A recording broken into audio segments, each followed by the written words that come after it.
Our next panel discussion is going to be about how to beat the machine, key aspects of running for office. You will notice that when I introduce some of the people that I sort of just do a brief introduction of them and not read their full bios, and that's because they were introduced yesterday. So I just wanted to just make everybody aware of that. But it gives me great pleasure to bring back to us again our next brother, our brother Charles Barron, who has been one of the most revolutionary Black liberation politicians and activists ever. He served on the City Council of New York City for 4 terms, and he brought millions of dollars into his community to build various projects. And he is currently an assemblyman in New York State, or assembly person. And we see his wonderful wife, Sister Inez Barron, with him, and she will be introduced next after he speaks. I'll give you the proper introduction. He told me I got to give you the proper introduction yesterday. Uhuru. Uhuru, you can do her introduction now because we're going to roll it together. And it'll be for the first two 20-minute segments. We're rolling it together. So you can do her intro now. I will do your intro right now, sister. Sister Inez Barron, enough. Like I said, I know these people and I know they walk the walk, so my heart just automatically leaps out of my mouth. But long before they came to the Black is Back Coalition, these people were doing what they were supposed to be doing. But anyway, Sister Inez Barron, she has strongly served as the representative of the New York City Council from Brooklyn's 42nd City Council District from 2014 to 2021. During her tenure, she was chair of the New York City Council Committee on Higher Education. Ms. Barron served as a teacher, instructional leader, and principal for 36 years in the New York City Department of Education. She has committed her life to being actively engaged in community activism regarding human rights, segregation, discrimination, apartheid, curricular, institutional, and environmental racism, affordable housing. She's just brilliant. The Barrons, everyone. Well, thank you so much. We certainly appreciate that. On behalf of both of us, and as you can. Thank you so much. It's a pleasure to be here as a part of this wonderful event. I did hear parts of it yesterday in and out. I had an opportunity to share some of the thoughts that you were sharing with that and absorbing them. And it's certainly a pleasure and an honor to be here with you again today. Well, thank you once again. This has been a tremendous conference, and this part of it, how to beat the machine, we want to talk about in these 20 minutes or 40 minutes, both of us, what is the machine? And we've done, we meaning Operation Power out of East New York, Brooklyn, we decided to do a power analysis as we engage this struggle in the streets and organizing around issues and organizing against police brutality, against budgets that prioritize the rich over the working class, particularly the African working class. Dealing with politicians that had power. So no matter how many times you call them Sambo or Ain't Your Mama or told them off, they still got reelected. They could care less as long as you can't beat them. So we set out after doing this power analysis to say, how do we beat the machine? And then we also noticed that throughout many revolutionary movements, you have to deal with state power. The state has power over every institution in our communities. The Black Panther Party's first edict on the 10-point platform was that we want the power to determine the destiny of our Black communities and oppressed communities, and we want control over all the institutions that govern our lives. That takes power. And the beautiful thing that the chairman always says, power is the great equalizer. Racism is irrelevant when you have power, because they can be as racist as they want to be, but they'll have no power to do anything about your plight and your destiny. So we entered it on that wise. What's the machine? Well, in the Black community, the machine is the Democratic Party. In most Black communities in New York City, just about everyone, the Democratic Party machine controls everything. They control the district leaders, they control the community boards. When we had school boards, they controlled the school boards. They control the city council seat, the state assembly seat, the congressional seat, the state seat, the judges. The Democratic Party, we call them colonial puppets, black colonial puppets of the colonial capitalist Democratic Party, controls every seat of power in our communities across this country, and definitely here in New York. So we set out to say that we got to deal with power. We looked at the city council first and did a power analysis. The city council passes the mayor's budget, not the mayor. The city council determines what's going to be built on city-owned land. The city council passes all of the municipal legislation, the laws, and the city council has oversight over all the city agencies in the city. That's power. So if Donald Trump wanted to come and build Trump Towers in my beloved East New York, he would have to come see the Black Panther, who is now in the city council. And if I said no, no matter how much money or power he has, he cannot build it. He would have to buy off the whole city council, which is possible, and get them to vote for it. But the city council always defers to the local council member in terms of development projects. That's how we stop gentrification. In our district is made up of about 90% of our district is Black and Latina, and 10% is others. So our district is one of the poorest in the city. Our area median income is $36,000 for a family of 3. We have the highest crime, the highest homeless shelters, and we have the most problems with transportations and accidents. You name the issue, in our beloved East New York, we have it. So in the 20 years we've been in office, we have built more affordable housing, as we define affordability, than any other elected official in the history of East New York. Over 16,000 units. There's no gentrification in our district. As a matter of fact, the Black population increased and the white population decreased. They went from 6.8% down to 3.5%. So that's what we've done, having won these seats. But how do you win the seats? Well, first of all, when you do win, you got to maintain your Black radical revolutionary ideology.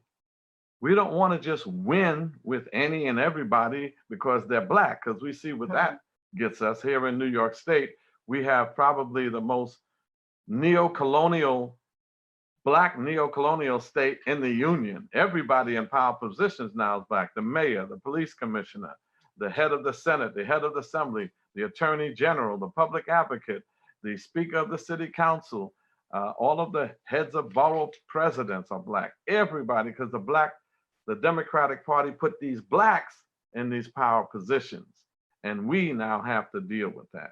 So what have been the results? Inez is going to lay out how you beat the machine. I'm just laying out some of the preliminary discussions and how do you choose candidates? How do you choose the right candidates that support our position, and make sure that we have candidates that once they get in, don't sell you out, because sometimes they come in radical and leave, everything but. So how do you maintain that? And some of the results from beating the machine, as we did here in East New York, we won the city council seat, we won the state assembly seat. Inez and I are the district leaders, and the district leaders, they hire all the people on election day and pick judges. We are controlling now the community board with Andre T. Mitchell. We have Man Up and East New York Restoration, that these are our not-for-profits that are getting millions of dollars now because of we're in power. Some of our revolutionaries are on staff. That's another thing. A lot of revolutionaries don't have health care and don't have salaries. So we got revolutionaries that can make $80, $90, $70,000 with health care and be working in the community 24/7 because they don't have to worry about paying the bills. That's another advantage of actually doing the electoral politics. So the reparations bill was passed. A reparations bill was passed. We had 3 political prisoners freed. I got the state assembly to free political prisoners. We got 60 members of the Black, Latino, and Asian caucus to write a letter for Jalil Montague, he's freed now. Write a letter for Herman Bell, he's freed now. And we wrote a letter for Seth Hayes, all Black Liberation Army members who couldn't get out prior. We put the letter together. We put the pressure on the governor, on the board that is responsible for letting them out. And we won. We got 3 of them out. Unfortunately, Seth Hayes, he lost his life. He made his transition after he came out. We're now working on Mutulu Shakur.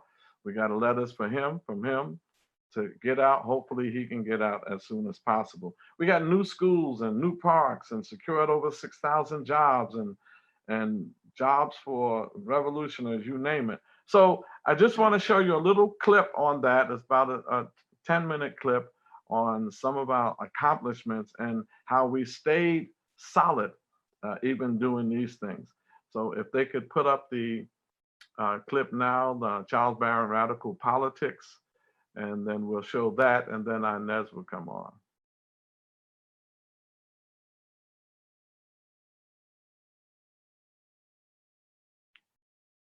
No, we want to see the one on Charles Barron Radical Politics. YouTube. From YouTube. I will get that up here just 1 second. Thank you. Okay. So as he's putting that together, this is a film we put together around about 10 years ago when we first got in, or halfway getting in, and showing some of the accomplishments and places that we've been and things that we've done while we were in office. And they have real problems when they can't beat you because the grassroots, the people put us in. They have more money than us. They have more unions supporting them. They have more elected officials endorsing them, and we still won. You know, right now we're in the battle. Inez retired from the electoral arena, not the movement. So they were able to temporarily get back the assembly seat. I'm in the city council seat. We have a candidate we're running now, but you know, one of the major challenges and important things to do to win is name recognition. You've got to get name recognition. So here's the video. Democrats, Republicans, liberals, conservatives, far left, far right. What do they stand for? Today I have the distinguished honor of interviewing one of the most outspoken and charismatic elected officials in New York City, Councilmember Charles Barron of Brooklyn's 42nd District. Now I know about politics, but what are his politics? What's his stance? Is it true what they say? Is he a radical politician? What is radical politics? Explain to me what that is. You know, radical means getting to the root of the problem. And oftentimes we organize around symptomology, the symptoms of the root causes. So instead of looking at the structure of capitalism and how it brings or yields unemployment, poverty, how it yields through racist institutions, racial profiling, foreclosures, inadequate health care, miseducation, all of these issues that are vital to our communities. If you're not into radical politics, then you're looking for anti-violence programs, you're looking for workforce development programs, and we should. But if this machine over here is producing all of that, and you never look at the very fundamental structure of the system, you're gonna have a problem. I'll give you another example. They said that the economic crisis was caused by deregulation, that they didn't have regulations for Wall Street. Well, that's correct to an extent. But even when Wall Street was regulated, Black people were still catching it. We still were unemployed to the tune of 40 and 50% our youth, and 10, 15, 20% in our communities. We still were on the bottom. We still had poverty. We still had far too much homelessness and unemployment, even when there's no economic crisis, because it's not really deregulation, it's the very system of capitalism itself that's creating the problem. When you have the massive amount of wealth at the top, the 1%, and the 99% not sharing in that wealth and income, then you're going to have major problems. Something's fundamentally wrong with that system. When you pay more taxes than some of the corporations, something's fundamentally wrong with that system. So when we say radical politics, we want to get to the root causes of our oppression. We want to get our people involved with politics that's going to be unafraid to speak truth to power, unafraid to say that I'm running in an electoral arena, we're going to talk black, we're going to talk radical, and still get elected and still deliver. And that's what we have been able to do. We should not be afraid of it. We have to redefine it for our people and raise their consciousness. Are you a radical politician? Absolutely. And I am proud to say I'm radical. I'm proud to say that we're getting to the root of the problem. I ran here in East New York, and people said, don't tell people you're a Black Panther. De-emphasize that. Go put on a shirt and tie. Go along to get along. Then after you get in, you can say this and that. No, I was honest. And you know what? When I got in, we were able to renovate 3 parks, $17.5 million, more than any other council member. I am the #1 council member in building affordable housing, at least in Brooklyn, 6,000 units. Was able to bring in 2 new $80 million schools. Was able to have a Black Male Initiative in CUNY, the City University of New York, $2.5 million over the last 7 years. And I could sit here for the rest of this taping and talk about the accomplishments. And I did this being strong, being black, calling racism what it is, taking on the mayor, the speaker, the governor. And I did this bringing Robert Mugabe to City Hall, the president of Zimbabwe. I did this going to Cuba, going to Venezuela to learn more about governments and how socialism works.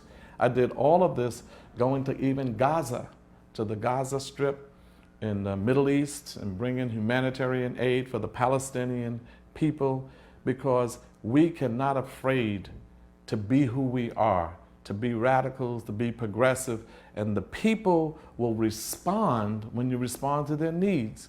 When I was able to get people jobs and able to stop landlords for throwing people out, able to find shelter for people. When you meet the needs of the people, then the people will respect your politics. Since your election to office, and I commend you on your victory while maintaining still to your core values and principles and your beliefs, what has been the biggest challenge for you as a city councilman? You know, the biggest challenge is my colleagues. We have a city where Blacks, Latino, and Asians make up 62% of the population. There are 8.2 million people in New York City. 2.3 million are Latino, 1.8 million are Black. That's 4.1 million, more than half. 1 million are Asian. 5 million plus are Black, Latino, and Asian. 2.7 million whites. We live in a city where there's a city council that passes the budget, that's our power. We pass laws, we determine how land is going to be used, and we have oversight over city agencies. 51 city council members and 27 are people of color, 24 whites, 14 blacks, 11 Latinos, and 2 Asians. Why is it that we have Christine Quinn, Speaker of the City Council? Why didn't we choose a Black person or a Latino person or even an Asian person? Anything but another white person, because whites have always led the City Council. We're the new majority. We have the majority in the City Council. We should have had that power position. What frustrates me is that we can't get the 14 blacks to be strong enough to stand up to the speaker and for their community. Same thing with the Latinos. They go along to get along. They're afraid to take on the speaker, and they're the majority. That's been the most frustrating thing. So George Steinbrenner and the Yankees can come to the city council, get hundreds of millions of dollars worth of tax breaks, promise jobs that never come, and this council will pass it. Ratner can get money out of the city council to help build the nets and arena. This council will pass it. NYU will come by to expand itself in the Greenwich Village. This council will pass it. Columbia University comes to gentrify Harlem and buy up the real estate in Harlem. This council will pass it. We have a $68 billion budget, balancing the budget off the backs of poor working class people, cutting summer youth programs. 83,000 slots when I first came in 10 years ago, and now we're down to 31,000 summer youth slots for 140,000 young people. This council passed that. That's the most frustrating thing when like Adam Clayton Powell said, use what's in your hands. You got the power in your hands and you give it right back to others instead of you taking control of the resources that can positively impact us. That's been the most frustrating thing for me. Councilman, we'd like to thank you for your time. Is there any final words that you have for your call for movement, your call for change? Well, you know, thank you. I thank you for the time, for the questions that were thought-provoking. And this is a time, this is the greatest time for us to be alive. This is the greatest time for us to take control of our lives. And that means the politics that influence our lives. So I'm calling on us to wake up every morning fired up. You know, we got to do this for Malcolm X and Martin Luther King, for Fannie Lou Hamer, for Harriet Tubman, for all those who came before us, for the Black Panthers that are in prison now, our political prisoners. We have to rise up and get involved for the people who shed so much blood. Most of us aren't here because you're smart or talented or intelligent. As intelligent as you are and as creative as you are, none of this would be going down if some people didn't fire up this country and say, you better respect us. And for those people, we have a responsibility, we have an obligation to continue that struggle. And when we get up, don't be no punks and take things out on each other. Don't be no punks and get into electoral politics and be afraid to stand up to the powers that be. We have to be assertive, Black men and women. We have to be responsible, Black men and women, and say to our people that it's time for us to join this movement. Join the Freedom Party. If you can't join the Freedom Party, join the Nation of Islam. You know, join other groups that are doing positive things in our community. Join Andre Mitchell and Man Up. They're doing great things. Join the December 12th movement, who's doing so much work internationally and domestically with us. Join some organization fighting for liberation. You can't be sitting back complaining. Nobody cares about your complaints. They only will move when they are pressured by you, when they fear you, when you can deliver something politically, economically, or socially that's going to raise some concern, when you can stop the city from functioning, when you can take your $900 billion that you are as a consumer nation and saying, I'm not consumering with you anymore, that I'm going to hold back my money until you treat us with some respect. I'm going to hold back my vote until you treat us with some respect. I'm going to put my vote here. I'm going to take it to the streets and shut this city down if we're not respected. That's radical politics. That's real. That ain't a thing of the 60s.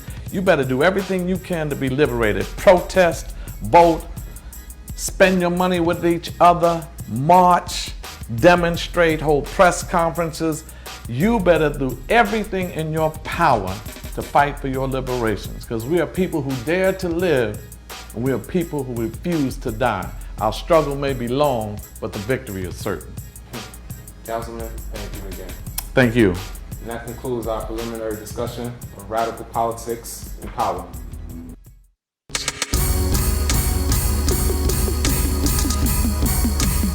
Take into the streets.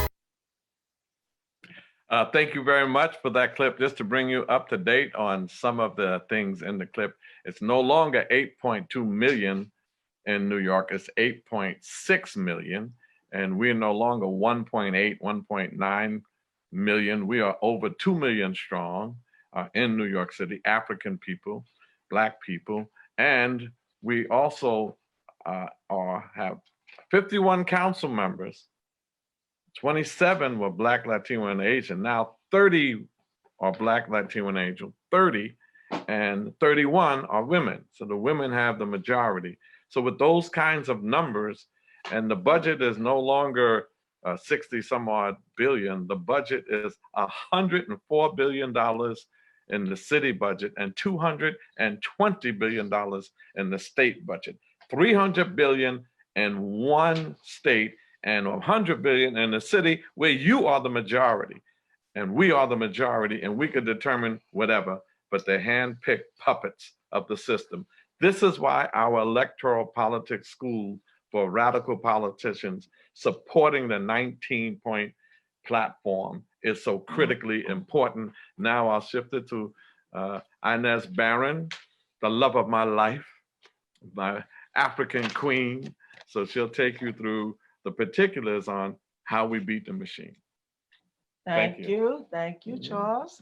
And once again, thank you so much for this opportunity to share what it is that we have actually experienced while we've been on this political battle, fighting to make sure that we can use the system that currently exists to extract from it what it is that we need, that we are entitled to in our community. And just want to share 2 quotes with you as we talk about how to beat the machine.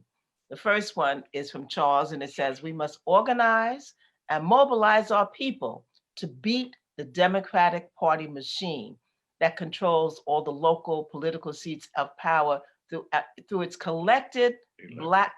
elected, Black neo-colonial puppet politicians in our beloved Black communities.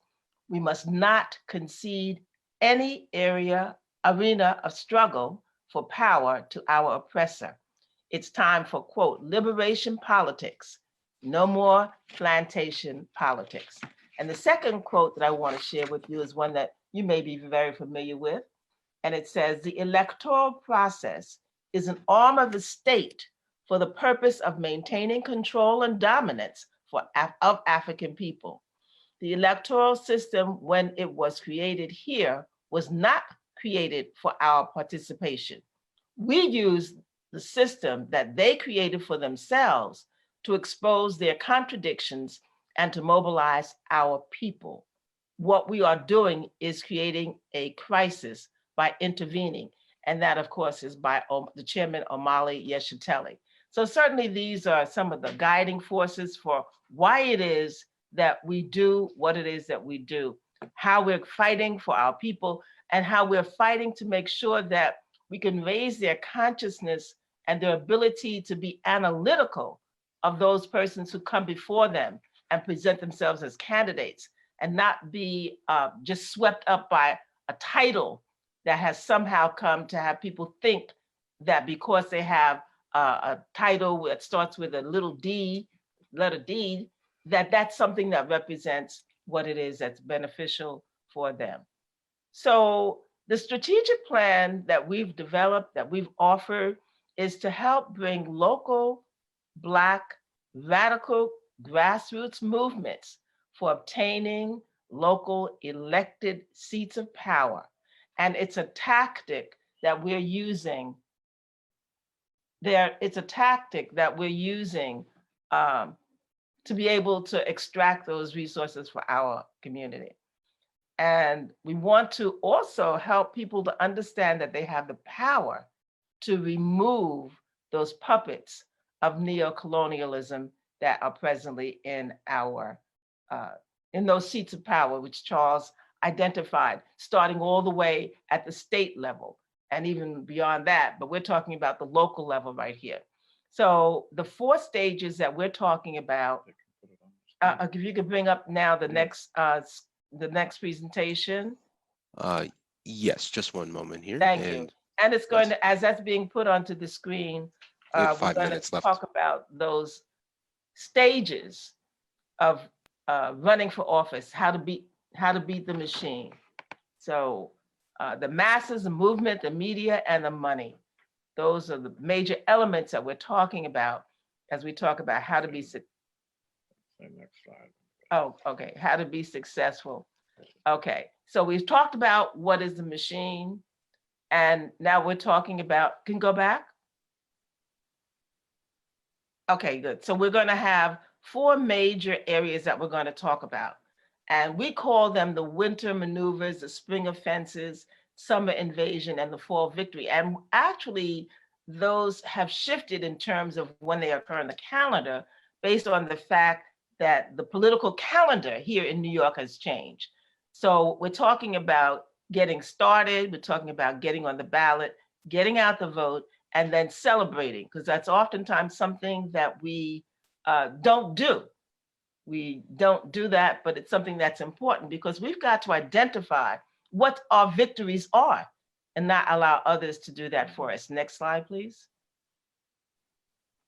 Okay, so as we talk about getting started, there's a lot that you have to do before you get on the field to get the people mobilized and to know that you're running. So we've got to be able to define what's winning for us.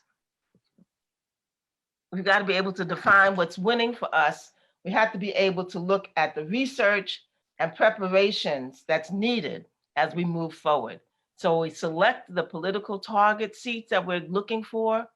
And what are those seats that are in our areas? What are the boundaries of those geographic areas that we're talking about?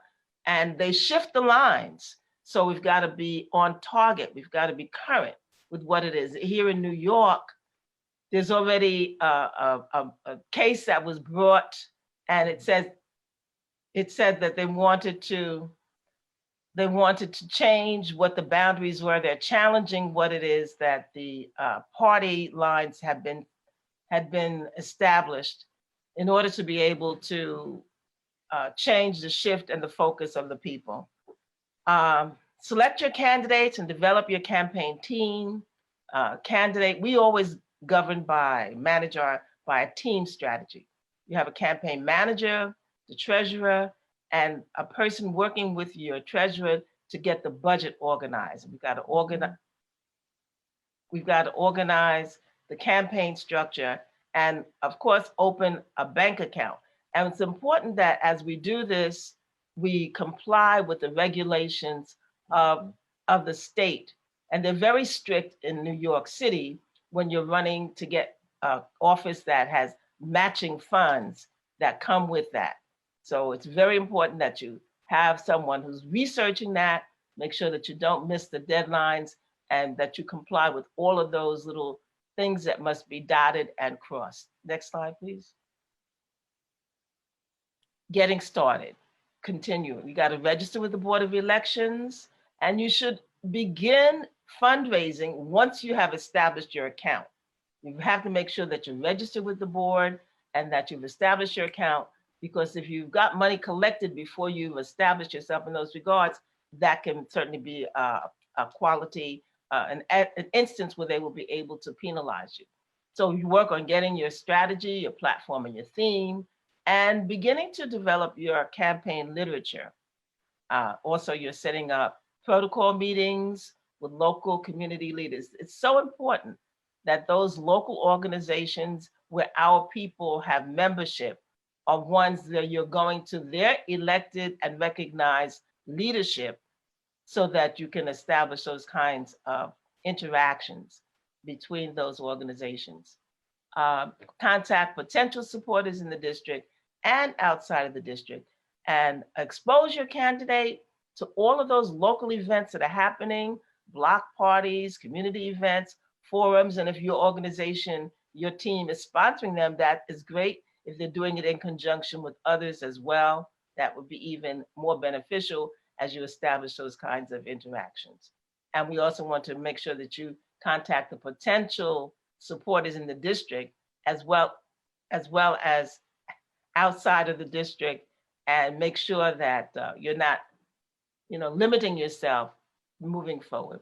And you got to expose the candidate by having lots of lit drops, your campaign literature, exposed on organizations and in windows in the community.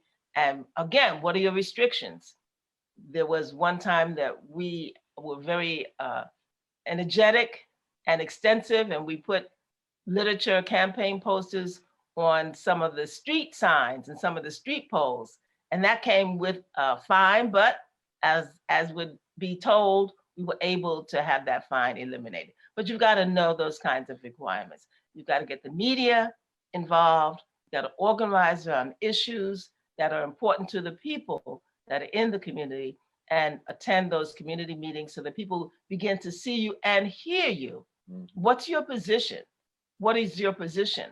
And can they clearly hear what it is your position is? Or is it something that's cloudy and nebulous and not clear cut and just the usual rhetoric? So you've got to make sure that your candidate is well versed in that. And you can have some kinds of role play situations and have those strategy people prep your candidate, not just for that, but also for going to those union meetings where they may be interviewed by the unions. Next slide, please.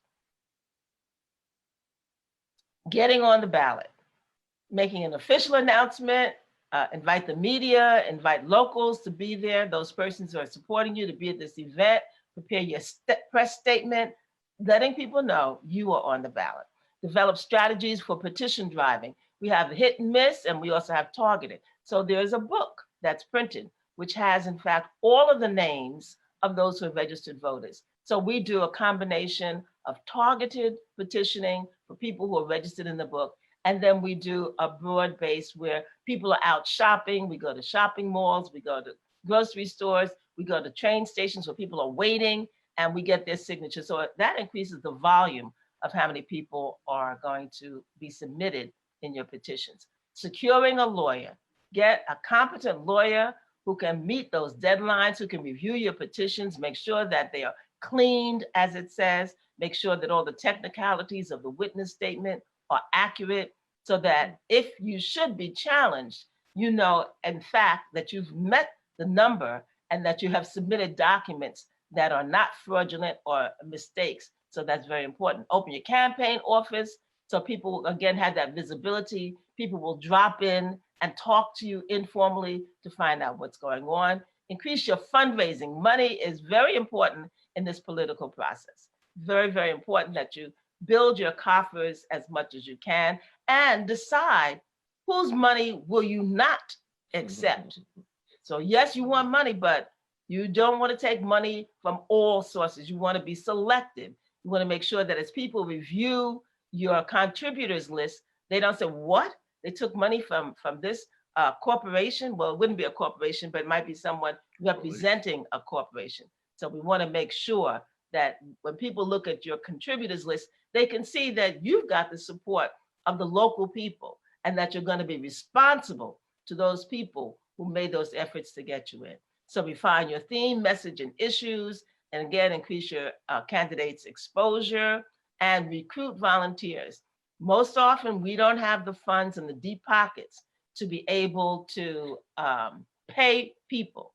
We have had campaigns that we've run where the people have accepted and understood and embraced and supported what it is that our work has said we are about for our community, and they have volunteered from the very beginning all the way through to the very end. And we do try to make sure that we have enough funds so that on election day, we can support them with giving them $100, $250, $200 for their work, because it is from 6 a.m. here in New York on to 9 p.m. for that election day. And secure funds for a full-time campaign manager and staff, particularly after you've been secured and on the ballot, that you want to have those paid people who are committed to do that. Next slide, please. Getting out the vote. All of those things that you do once you are on the ballot until election day are in fact those efforts that you're presenting to get out the vote. Let people know when the election is, let them know where their polling site is, and let them know who your candidate is and why they should vote for your candidate. So you do that through organizing a mailing strategy, by using robocalls, by going door to door, knocking on people, either through your volunteers or your candidate himself or herself going with you to introduce himself, herself to to the voter and let them know what their positions are.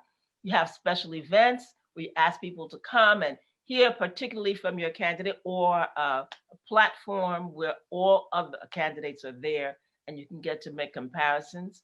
You can go to those housing developments here in New York. We have housing developments that have thousands of people in them. So we oftentimes work with those organizers to have a location there. And of course, our seniors, we can always depend on our seniors to come out and vote. So we want to make sure we visit those places where they gather, senior centers and other places where they gather. And block by block homeowners, that's another, in our community, another element where people are involved in coming out to vote because they want to be involved in making sure that they have those kinds of resources that will protect them. And the other thing is that we have now, through our last campaign, improved our technology. It's amazing. This generation is coming up with all kinds of technology. So we have the ability to reference who are those who are registered with the Board of Elections. And as we get their signatures, we can build that database. It's not just a person who's a registered voter, but someone that we know has said they will support us. So as we do our canvassing, door to door, and building that database and using that technology to pull out those voters when the time is for the vote. Next slide. Getting out the vote, reaching out to churches, telling them you would like to have your candidate come and address their congregation. Again, all those opportunities that you can create for yourself to be able to get the media to respond to you and to the issues that you are participating in and those events that you're having. More endorsers, people who are going to say, yes, you can use my name, yes, you can use my photo, because people recognize me and I'm willing to have that kind of attachment to you so that people will be able to know that the position that they represent is one that supports your candidacy. Again, the fundraising efforts that's ongoing and organize election day to get out the vote strategies and operation. And next slide, finally. Okay, we missed one, but that's celebrate the victory. Yeah, that's all right. Okay, so getting out the vote, we've done that one. Next slide, please. Here are some of the results of where it is that our races were 2001, 3, 5, 8, 9. So you can see who the candidate was that Operation Power presented and the office that they were running for.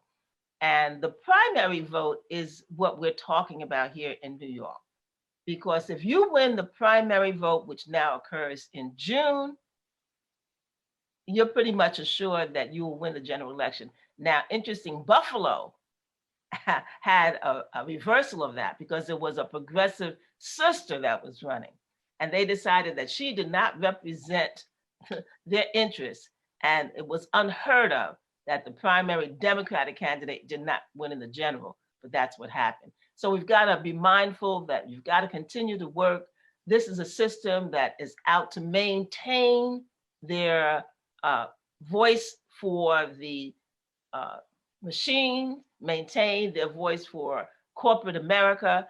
And we've got to make sure that as we come up with this counter position, with this position on behalf of the people, that we do everything that we can to make sure that, as you can see, I think there may be another slide as well, but we've been victorious, yes, in all of these races. There was one year, as you can see in 2016, where Charles was a candidate for the state assembly and they did not offer a candidate to oppose him. We had no opponent. So that was that. And I think that is the last slide. Yep. Oh yeah. Okay. These are some of the folks that are a part of Operation Power, and you can see the positions that they ran for and that they hold. So that's basically it. Just wanted to say that that has worked for us. Let me play that. Oh, okay. This So is you the can play victory that. part. Oh, this is the victory. Thank you. No, the other one. Go back. That one. Yeah. Yes. Thank you.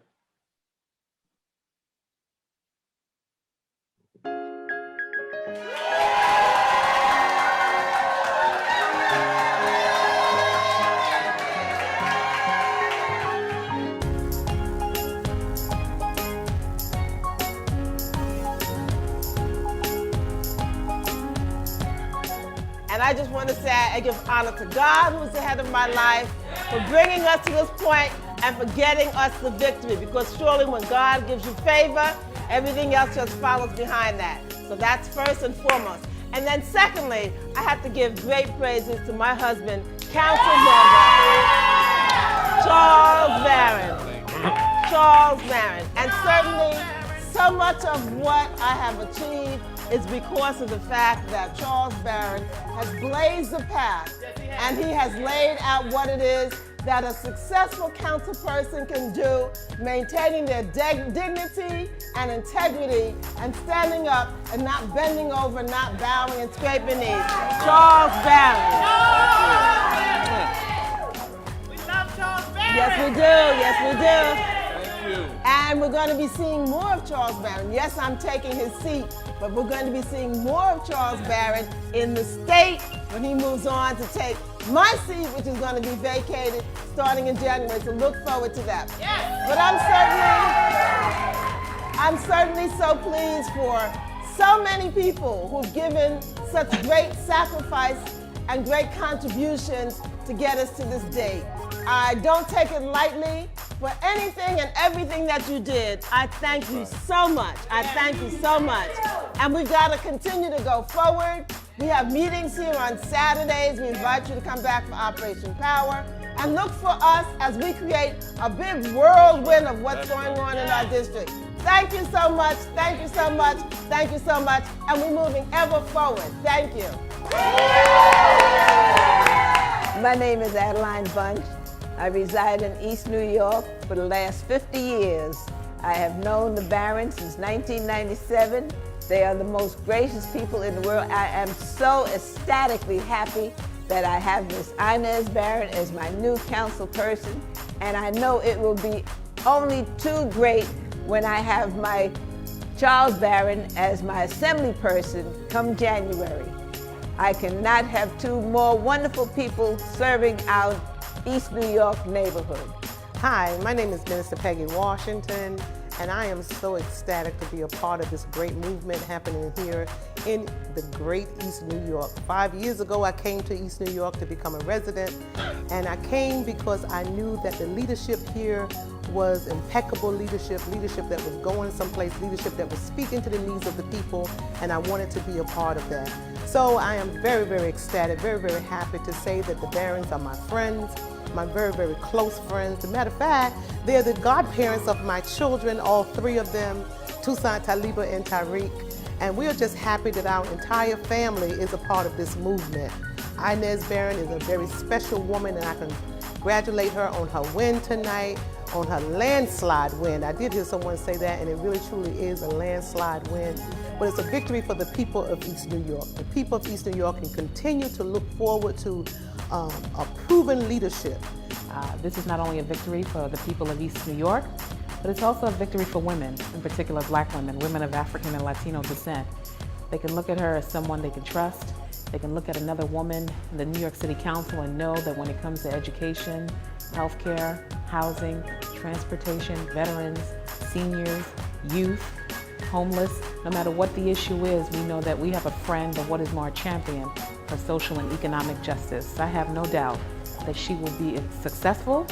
My only issue is that we are leaving a strong woman from Albany and transferring her to the New York City Council.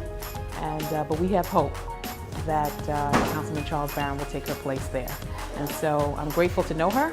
I congratulate her, and eyes have not seen, ears have not heard the good work that she will do. My name is Joy Simmons. I am the Chief of Staff of the current New York City Council member Charles Barron, and I have worked for Councilman Charles Barron since 2005. And I could not think of a better person to continue the legacy than City Councilwoman-elect Inez Barron.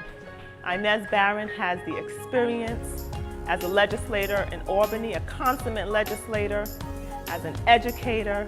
She has the integrity, she has the aptitude, and so it is just amazing to see how we're going to be able to continue the legacy with such greatness.